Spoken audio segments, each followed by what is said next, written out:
تفسیر ضیاء القرآن جلد نمبر 3 16واں پارہ بسم اللہ الرحمن الرحیم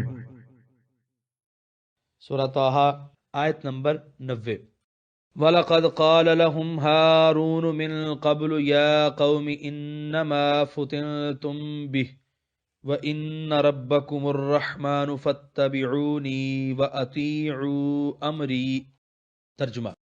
اور بے شک کہا تھا انہیں ہارون نے موسیٰ کی واپسی سے پہلے، اے میری قوم، تم تو فتنے میں مبتلا ہو گئے اس سے، اور بلا شبہ تمہارا رب تو وہ ہے جو بے حد مہربان ہے، بس تم میری پیروی کرو اور میرا حکم مانو۔ سورہ طٰہٰ آیت 90 کی تفسیر۔ قرآن کریم نے صراحتاً بتا دیا کہ بچڑا بنانے والا اور یہ فتنہ کھڑے کرنے والا سامری تھا۔ حضرت ہارون کا اس سے کوئی سروکار نہ تھا، بلکہ آپ نے تو اپنی قوم کو اس فتنے میں مبتلا ہونے سے منع کیا، اور ایک نبی کی یہی شان ہونی چاہیے۔ لیکن ذرا بائبل کا بیان سنیے۔ وہ بچڑا بنانے، اس کو خدا مان کر پوجا کرنے کا سارا الزام ہارون پر لگاتی ہے، اور جب لوگوں نے دیکھا کہ موسیٰ علیہ السلام نے پہاڑ سے اترنے میں دیر لگائی تو وہ ہارون کے پاس جمع ہو کر اس سے کہنے لگے کہ اٹھ، ہمارے لیے دیوتا بنا دے جو ہمارے آگے آگے چلے، کیونکہ ہم نہیں جانتے کہ اس مرد موسیٰ کو جو ہم کو ملک مصر سے نکال کر لایا کیا ہو گیا۔ ہارون نے ان سے کہا، تمہاری بیویوں اور لڑکوں اور لڑکیوں کے کانوں میں جو سونے کی بالیاں ہیں ان کو اتار کر میرے پاس لے آؤ۔ چنانچہ سب لوگ ان کے کانوں سے سونے کی بالیاں اتار اتار کر ان کو ہارون کے پاس لے آئے، اور اس نے ان کو ان کے ہاتھوں سے لے کر ایک ڈھالا ہوا بچڑا بنایا جس کی صورت چھینی سے ٹھیک کی۔ تب وہ کہنے لگے، اے اسرائیل، یہی تیرا وہ دیوتا ہے جو تجھ کو ملک مصر سے نکال کر لایا۔ خروج باب 32 آیت 1 تا 4۔ اللہ تعالیٰ کے نبی پر بت سازی اور شرک کا یہ گھناؤنا الزام لگانے کی جرت بائبل کے مرتب کرنے والے ہی کر سکتے ہیں۔ قرآن کریم نے جہاں دوسرے انبیاء کرام کے دامن عصمت پر لگائے ہوئے داغوں کو دور کیا، اسی طرح حضرت ہارون سے اس تہمت کی پرزور انداز میں تردید کر دی۔ سورہ طٰہٰ آیت 91۔ قالوا لن نبرح علیہ عاکفین حتی یرجع الینا موسیٰ ترجمہ۔ قوم نے کہا، ہم تو اسی کی عبادت پر جمے رہیں گے یہاں تک کہ لوٹ آئیں ہماری طرف موسیٰ علیہ السلام۔ سورہ طٰہٰ آیت نمبر 92۔ قال یا ہارون ما منعک اذ رأیتہم ضلوا ترجمہ۔ موسیٰ نے آ کر غصے سے کہا، اے ہارون، کس چیز نے تجھے روکا کہ جب تو نے انہیں گمراہ ہوتے دیکھا۔ سورہ طٰہٰ آیت نمبر 93۔ اللہ تتبعن افعصیت امری ترجمہ۔ تو انہیں چھوڑ کر میرے پیچھے نہ چلا آیا، کیا تو نے بھی میری حکم عدولی کی؟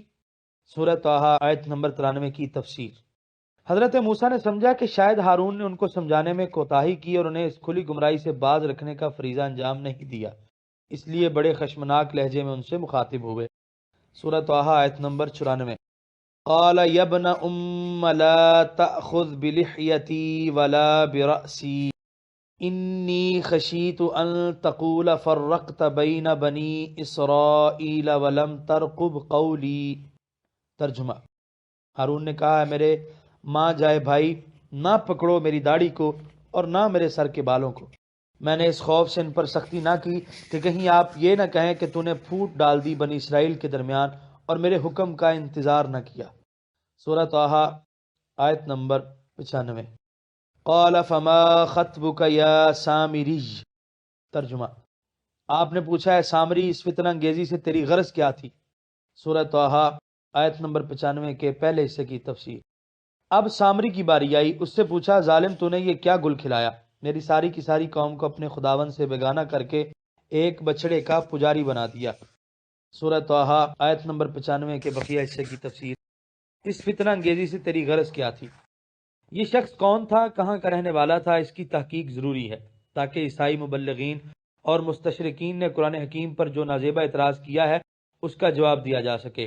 وہ کہتے ہیں کہ السامریوں میں جو نسبت ہے یا تو سامریہ کی طرف ہوگی جو دولت اسرائیل کا پایا تخت تھا، یا اس قبیلے کی طرف ہوگی جو اسرائیلی قبائل اور غیر اسرائیلی لوگوں کے اختلاط سے مارز وجود میں آیا اور جس نے سامری کے نام سے شہرت پائی۔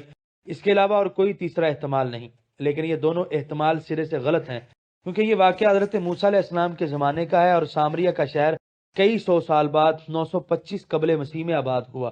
دوسرا احتمال اس سے بھی بعید تر ہے، کیونکہ اسرائیلیوں اور غیر اسرائیلیوں کے باہمی ازدواج اور اختلاط سے جو سامری قبیلہ مارز وجود میں آیا تھا وہ سامریہ کی تعمیر سے بھی کئی صدیاں بعد مارز وجود میں آیا تھا، اس لیے کسی ایسے شخص کو سامریہ یا سامری کی طرف منسوب کر کے السامریشو کہنا جو حضرت موسیٰ علیہ السلام کا ہم اثر ہو، یہ نعوذ باللہ قرآن کے مصنف کی جہالت کا بین ثبوت ہے۔ اس اعتراض کا جواب دیتے ہوئے مولانا مودودی لکھتے ہیں، شاید ان مدعیان علم و تحقیق کا گمان یہ ہے کہ قدیم زمانے میں ایک نام کا ایک ہی شخص یا قبیلہ یا مکان ہوا کرتا تھا اور ایک نام کے دو یا زائد اشخاص یا قبیلہ و مکان ہونے کا قطعاً کوئی امکان نہ تھا۔ حالانکہ سمیری قدیم تاریخ کی ایک نہایت مشہور قوم تھی جو حضرت ابراہیم علیہ السلام کے دور میں عراق اور اس کے آس پاس کے علاقوں پر چھائی ہوئی تھی، اور اس بات کا بہت امکان ہے کہ حضرت موسیٰ علیہ السلام کے عہد میں اس قوم یا اس کی کسی شاخ کے لوگ سامری کہلاتے ہیں۔ پھر خود اس سامریہ کی اصل کو بھی دیکھ لیجئے، جس کی نسبت سے شمالی فلسطین کے لوگ بعد میں سامری کہلانے لگے۔ بائبل کا بیان ہے کہ دولت اسرائیل کے فرما روا عمری نے ایک شخص سمر نامی سے وہ پہاڑ خریدا تھا جس پر اس نے بعد میں اپنا دارالسلطنت تعمیر کیا، اور چونکہ پہاڑ کے سابق مالک کا نام سمر تھا اس لیے اس شہر کا نام سامریہ رکھا گیا۔ سلاطین 1 باب 16 آیت 24۔ اس سے صاف ظاہر ہے کہ سامریہ کے وجود میں آنے سے پہلے سمر نام کے اشخاص پائے جاتے تھے، اور ان سے نسبت پا کر ان کی نسل یا قبیلے کا نام سامری اور مقامات کا نام سامریہ ہونا کم از کم ممکن ضرور تھا۔ تفہیم القرآن جلد سوم صفحہ 113-114۔ سامری کے متعلق تحقیق کرتے ہوئے مولانا ابوالکلام آزاد ترجمان القرآن میں لکھتے ہیں کہ آس کہتا ہے کہ یہاں سامری سے مقصود سمیری قوم کا فرد ہے، کیونکہ جس قوم کو ہم نے سمیری کے نام سے پکارنا شروع کر دیا ہے عربی میں اس کا نام قدیم سے سامری آ رہا ہے، اور اب بھی عراق میں ان کا بقایا اسی نام سے پکارا جاتا ہے۔ یہاں قرآن کا السامریشو کہہ کے اسے پکارنا صاف کہہ رہا ہے کہ یہ نام نہیں ہے، اس کی قومیت کی طرف اشارہ ہے، یعنی وہ شخص اسرائیلی نہ تھا، سامری تھا۔ اس سے چند سطور آگے چل کر مولانا آزاد لکھتے ہیں، بہرحال سمیری قبائل کا اصل وطن عراق تھا، مگر یہ دور دور تک پھیل گئے تھے۔ مصر سے ان کے تعلقات کا سراغ 1000 سال قبل مسیح تک روشنی میں آ چکا ہے۔ بس معلوم ہوتا ہے اسی قوم کا ایک فرد حضرت موسیٰ کا بھی معتقد ہو گیا، اور جب بنی اسرائیل نکلے تو یہ بھی ان کے ساتھ نکل آیا۔ اسی کو قرآن نے السامریجو کے لفظ سے یاد کیا ہے۔ مگر مولانا دریا آبادی نے ایک نئی چیز بیان کی ہے۔ لکھتے ہیں، بعض جدید محققین کا خیال ہے کہ قدیم مصری زبان میں سمر کہتے ہیں پردیسی، غیر ملکی اور بیرونی کو۔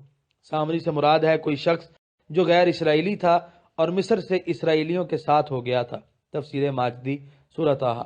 یہ لکھنے کے بعد میں نے لسان العرب کی طرف رجوع کیا، وہاں جو مرقوم ہے اس کے مطالعے سے وہ بنیاد ہی منہدم ہو جاتی ہے جس پر مستشرقین اور معترضین کے اعتراض کا انحصار ہے۔ یعنی بنی اسرائیل کے متعدد قبائل میں سے ایک قبیلے کا نام السامرہ ہے، اور جس شخص نے بچڑے کی پوجا شروع کی وہ اس قبیلے کا فرد تھا، اسی نسبت سے اسے سامری کہا گیا۔ صاحب تاج العروش نے بھی اسی قسم کی تشریح لکھی ہے۔ سورہ طٰہٰ آیت 96۔ قال بصرت بما لم يبصروا به فقبضت قبضة من اثر الرسول فنبذتها وكذلك سولت لي نفسي۔ ترجمہ، اس نے کہا میں نے دیکھی ایسی چیز جو لوگوں نے نہ دیکھی، بس میں نے مٹھی بھر لی رسول کی سواری کے نشانے قدم کی خاک سے، پھر اسے ڈال دیا اس ڈھانچے میں، اور اس طرح آراستہ کر دی میرے لیے میرے نفس نے یہ بات۔ سورہ طٰہٰ آیت نمبر 96 کی تفسیر۔ حضرت موسیٰ علیہ السلام کے استفسار پر سامری نے جو جواب دیا وہ اس آیت میں مذکور ہے، لیکن آیت کے مفہوم میں اختلاف ہے۔ تمام قدیم مفسرین اس آیت کی اس توضیح پر متفق ہیں کہ سامری نے عرض کی کہ میں نے ایک دفعہ جبریل کو دیکھا کہ وہ گھوڑی پر سوار ہیں، وہ گھوڑی جہاں قدم رکھتی ہے خشک گھاس سرسبز ہو جاتی ہے۔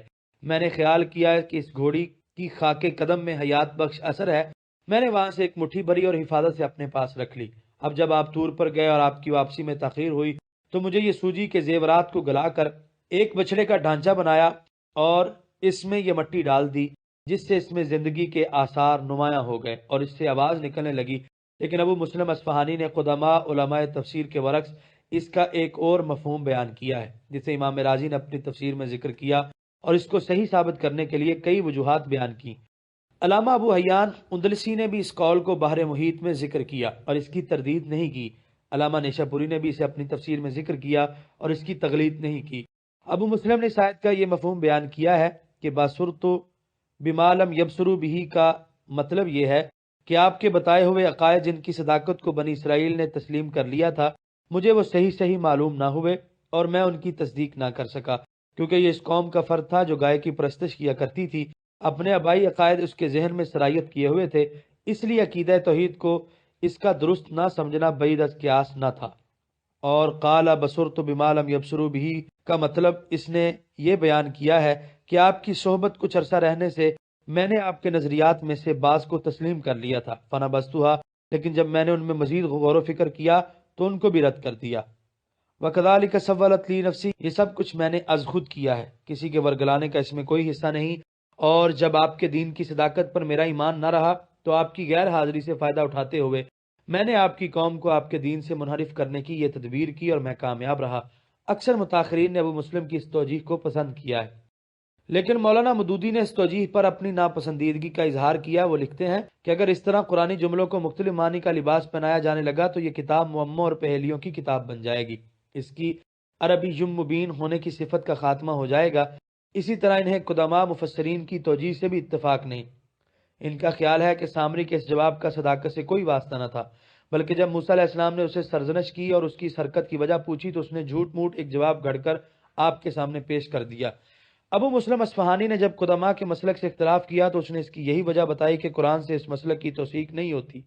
اگر یہی بات کوئی اصفہانی سے پوچھے کہ آپ کی تعویل کی تصدیق قرآن کی کس آیت سے ہوتی ہے تو شاید انہیں خاموشی اختیار کرنا پڑے۔ اور مولانا کا یہ ارشاد کہ قرآن یہ نہیں کہہ رہا کہ فی الواقع ایسا ہوا تھا بجا، لیکن قرآن یہ بھی تو نہیں کہہ رہا کہ ایسا نہیں ہوا تھا، سامری نے جھوٹ بولا تھا، اور اگر سامری نے جھوٹ بولا ہوتا تو موسیٰ علیہ السلام صاف فرماتے کہ تم جھوٹ بک رہے ہو۔ تمہارے اس جواب کا حقیقت سے کوئی واسطہ نہیں۔ اگر پچھلی دو توجیہوں میں سے کسی کو قرآن کریم کی تائید حاصل ہوتی تو تسلیم کرنے میں کوئی حرج نہ تھا، لیکن اگر انہیں یہ تائید میسر نہیں تو پہلی توجیہ کو صرف اس لیے رد کر دینا کہ اس کی توثیق کسی آیت سے نہیں ہوتی عجیب معلوم ہوتا ہے۔ قدماء کا مسلک ہی ارجح اور اسلم معلوم ہوتا ہے، واللہ تعالی ورسولہ اعلم۔ سورہ طٰہٰ آیت نمبر 97۔ قال فاذهب فإن لك في الحياة أن تقول لا مساس وإن لك موعدا لن تخلفه وانظر إلى إلهك الذي ظلت عليه عاكفا لنحرقنه ثم لننسفنه في اليم نسفا۔ ترجمہ، آپ نے غصے سے فرمایا جا چلا جا، بس تیرے لیے اس زندگی میں تو یہ سزا ہے کہ تو کہتا پھرے گا کہ مجھے کوئی ہاتھ نہ لگائے، اور بے شک تیرے لیے ایک اور وعدہ عذاب بھی ہے جس کی خلاف ورزی نہیں ہوگی، اور ذرا دیکھ اپنے اس خدا کی طرف جس پر تو جم کر بیٹھا رہا، اس کا کیا حشر ہوتا ہے۔ ہم اسے جلا ڈالیں گے، پھر ہم بکھیر کر بہا دیں گے اس سمندر میں اس کی راکھ کو۔ سورہ طٰہٰ آیت نمبر 97 کی تفسیر۔ آپ نے اس کو اپنے گروہ سے خارج کر دیا اور سب کو تاکید کر دی کہ اس کے ساتھ نشست و برخاست، بول چال، لین دین سب بند کر دیں، اور اس کے دل میں بھی لوگوں سے وحشت اور نفرت پیدا ہو گئی۔ جنگل میں اسی طرح تنہا راندہ ہوا گھومتا رہا یہاں تک کہ مر گیا۔ سورہ طٰہٰ آیت نمبر 98۔ انما الہکم اللہ الذی لا الہ الا ہو وسع کل شیء علما۔ ترجمہ، تمہارا معبود تو صرف اللہ تعالیٰ ہے جس کے سوا کوئی خدا نہیں، گھیر رکھا ہے اس نے ہر چیز کو اپنے علم سے۔ سورہ طٰہٰ آیت نمبر 98 کی تفسیر۔ آخر میں آپ نے فرمایا کہ یہ رب نہیں جسے سامری نے ڈھالا ہے، اس جیسے تو سینکڑوں اور ڈھالے جا سکتے ہیں، بلکہ تمہارا رب وہ ہے جو وحدہ لا شریک ہے، جس کا کوئی ہمسر نہیں، جس کا علم اتنا وسیع ہے کہ کائنات کا ذرہ ذرہ اس کے سامنے عیاں ہے۔ سورہ طٰہٰ آیت نمبر 99۔ كذلك نقص عليك من انباء ما قد سبق وقد آتيناك من لدنا ذکرا۔ ترجمہ، یوں ہم بیان کرتے ہیں آپ سے خبریں ان لوگوں کی جو پہلے گزر چکے، اور ہم نے مرحمت فرمایا ہے آپ کو اپنی جناب سے ایک پند نامہ۔ سورہ طٰہٰ آیت نمبر 99 کی تفسیر۔ یہی واقعہ بائبل میں بھی مذکور ہے اور قرآن میں بھی۔ دونوں کا تقابلی مطالعہ کرنے سے آپ کو یقین ہو جائے گا کہ قرآن میں بیان شدہ واقعے کی ہر آیت میں قد آتیناک من لدنا ذکرا کا نور چمک رہا ہے۔ سورہ طٰہٰ آیت نمبر 100۔ من اعرض عنہ فإنہ یحمل یوم القیامۃ وزرا۔ ترجمہ، جو شخص روح گردانی کرے گا اس سے، وہ اٹھائے گا قیامت کے دن ایک بوجھ۔ سورہ طٰہٰ آیت نمبر 101۔ خالدین فیہ وساء لہم یوم القیامۃ حملا۔ ترجمہ، یہ لوگ ہمیشہ اس بوجھ تلے دبے رہیں گے اور بہت تکلیف دہ ہوگا ان کے لیے روز قیامت یہ بوجھ۔ سورہ طٰہٰ آیت نمبر 102۔ یوم ینفخ فی الصور ونحشر المجرمین یومئذ زرقا۔ ترجمہ، جس روز پھونکا جائے گا سور میں اور ہم جمع کریں گے مجرموں کو اس دن اس حال میں کہ ان کی آنکھیں نیلی ہوں گی۔ سورہ طٰہٰ آیت نمبر 102 کی تفسیر۔ وقوع قیامت اور مجرمین کے قبروں سے اٹھنے کا بیان ہو رہا ہے کہ جب وہ اٹھیں گے تو خوف و ہراس کی وجہ سے ان کی آنکھیں نیلی ہو چکی ہوں گی، آنکھوں کی سیاہی غائب ہو چکی ہوگی۔ عرب نیلی آنکھ کو ناپسند کرتے ہیں اور اسے بدصورتی کی علامت سمجھتے ہیں۔ سورہ طٰہٰ آیت نمبر 103۔ یتخافتون بینہم ان لبثتم الا عشرا۔ ترجمہ، چپکے آپس میں کہیں گے کہ نہیں رہے تم دنیا میں مگر صرف 10 دن۔ سورہ طٰہٰ آیت نمبر 103 کی تفسیر۔ تخافت کا معنی ہے رازداری سے چپکے باتیں کرنا۔ جب ہول قیامت دیکھیں گے تو دنیا کی طویل زندگیاں بھول جائیں گے، عیش و سرور کی لمبی راتیں، خوشی اور نشاط کے لمبے دن یکسر فراموش کر دیں گے اور کہیں گے کہ ہمارا قیام تو دنیا میں بڑا مختصر تھا، ہم صرف 10 دن وہاں ٹھہرے اور پھر نکال دیے گئے۔ اور جو ان میں سے بڑا ہوش مند اور سیانہ ہوگا انہیں کہے گا ہم وہاں 10 روز کب ٹھہرے تھے، ہمارا قیام تو وہاں 1 روز و شب سے زیادہ نہ تھا۔ سورہ طٰہٰ آیت نمبر 104۔ نحن اعلم بما یقولون اذ یقول امثالهم طریقۃ ان لبثتم الا یوما۔ ترجمہ، ہم خوب جانتے ہیں جو وہ کہیں گے، جبکہ ان میں سب سے زیادہ زیرک کہے گا کہ نہیں ٹھہرے ہو تم مگر صرف 1 دن۔ یہاں پر 16ویں پارے کا 14واں رکوع مکمل ہوا۔ قرآن کریم کے مفہوم کو واضح کرنے کی یہ فقیرانہ کوشش اگر آپ کو اچھی لگی ہو اور آپ ہماری حوصلہ افزائی کرنا چاہیں تو اس ویڈیو کو شیئر کر دیجئے، کیونکہ تبلیغ دین فرض ہے۔ ہم نے اپنے حصے کا چراغ روشن کیا، دعا ہے کہ آپ بھی اپنے حصے کا کریں۔